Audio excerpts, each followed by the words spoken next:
In this iUgo tutorial, you will learn to create student groups, manage group subjects and make changes to student groups.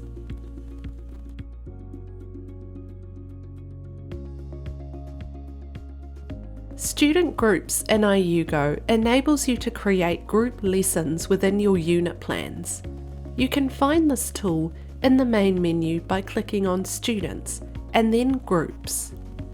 In order to create student groups, you will need to have your classroom list loaded. Choose the group type you want from the drop-down list.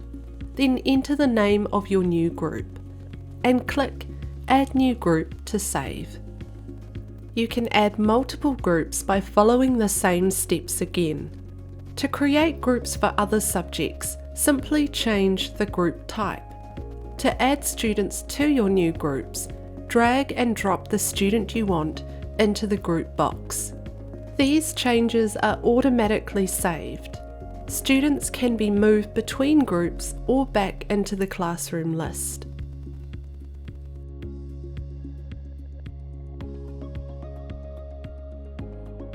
You can add and manage all of your subjects in the group types list.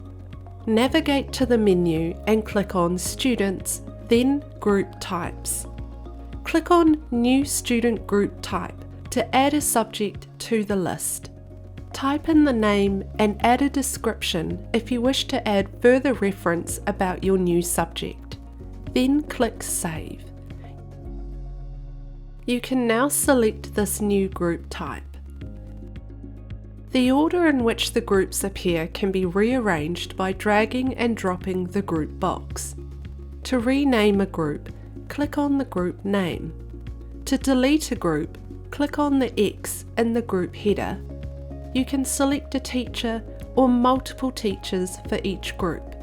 This will ensure the group is available on the relevant teacher's plans.